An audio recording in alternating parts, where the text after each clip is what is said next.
it's really, really, that much of blood that we use. Yeah, that's a lot.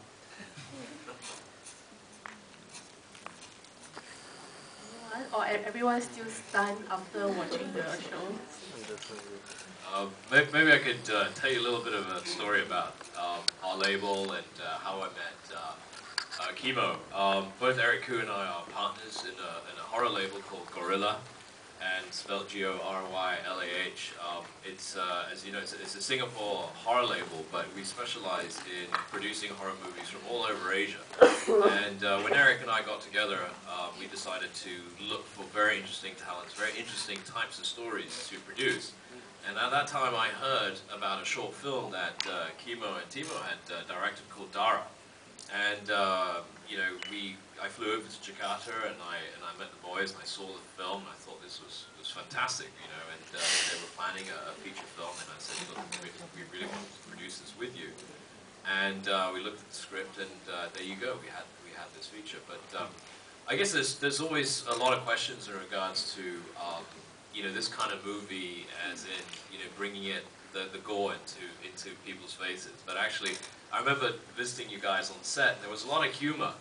It felt like we were producing a romantic comedy at times. There was a lot of blood on set. There was a lot of, the special effects and the practical effects. But I think, by being on set myself and seeing how the boys really controlled the situation and being able to manipulate all the fantastic props they had into something that's really looks good on screen was great. But I'm a fanboy. I love horror, right? I grew up on this. I went to see Evil Dead 2 when I was 8, and from then on I've been watching movies, horror movies.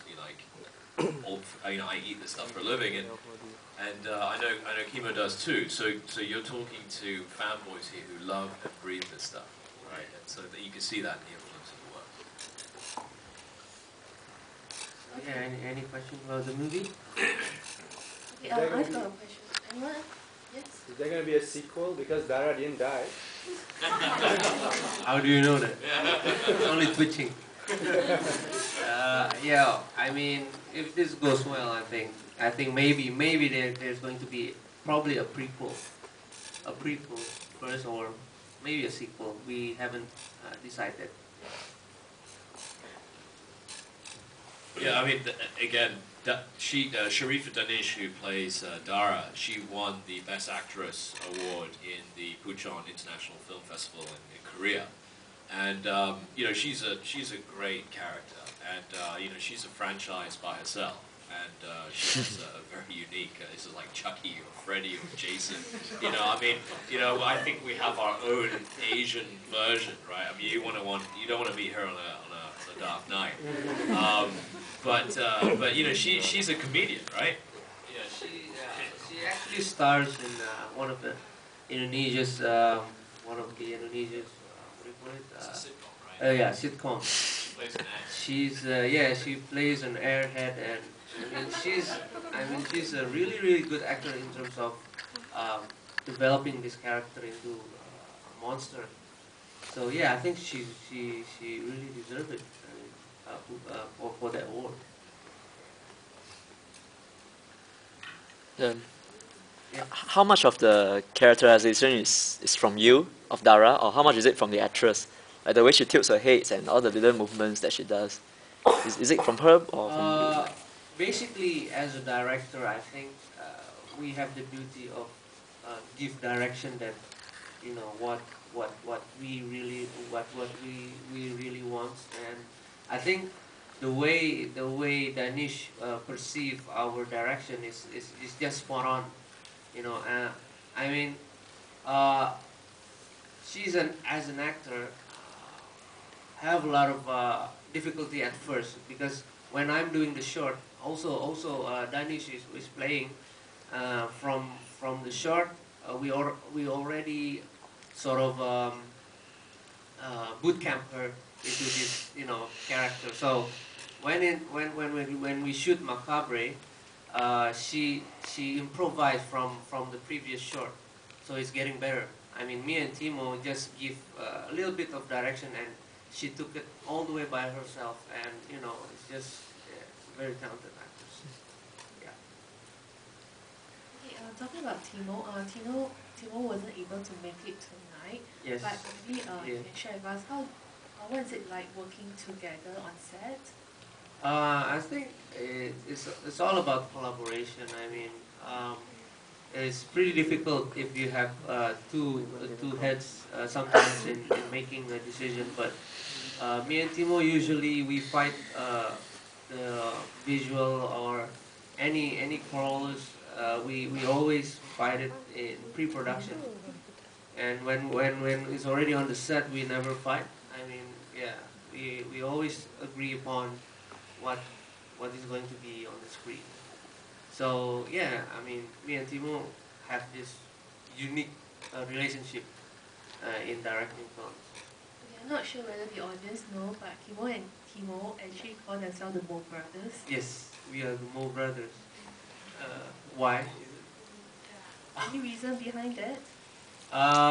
It's just a similar name. I mean, I met the guy. I met Timo back in 2002, and I'm just surprised that his name is Timo. I mean, my name is Kimo, and he's Timo, and because of that, we always argue who's going to be the first one in the line if something like directed by Kimo first or Timo first. I mean, because we always share the ideas together, right? So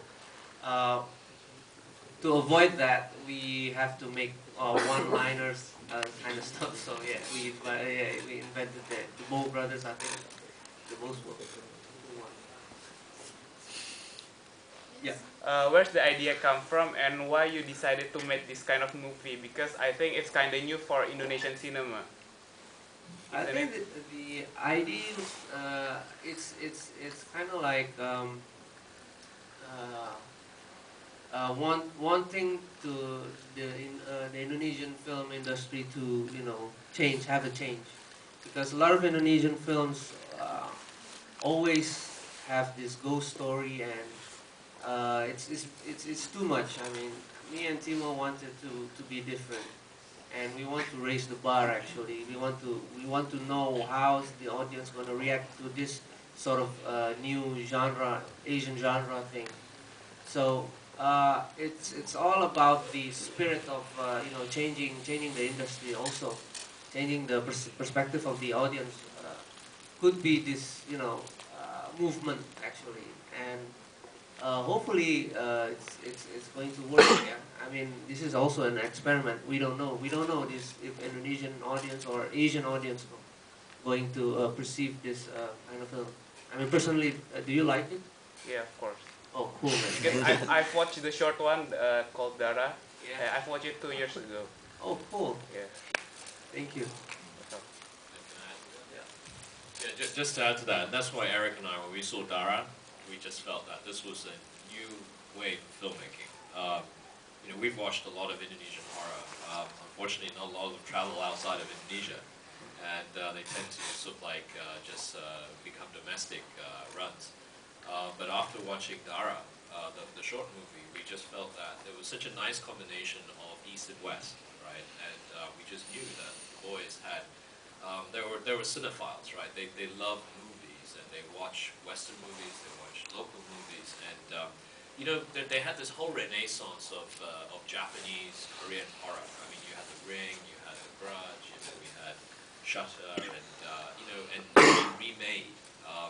But I think it's time for Southeast Asian horror to show its face, right? And especially coming from Indonesia, it's a film that's never been done before. We're not frightened. I mean, these boys are not frightened to really push it, and I think that's great.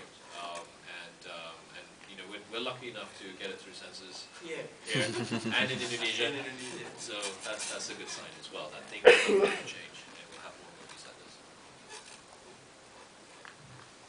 What were some of the challenges of taking from a short film to a full-length feature?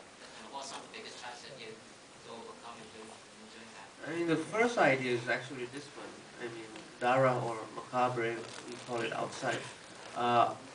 that's the first idea. I mean, we wrote it first very long, and we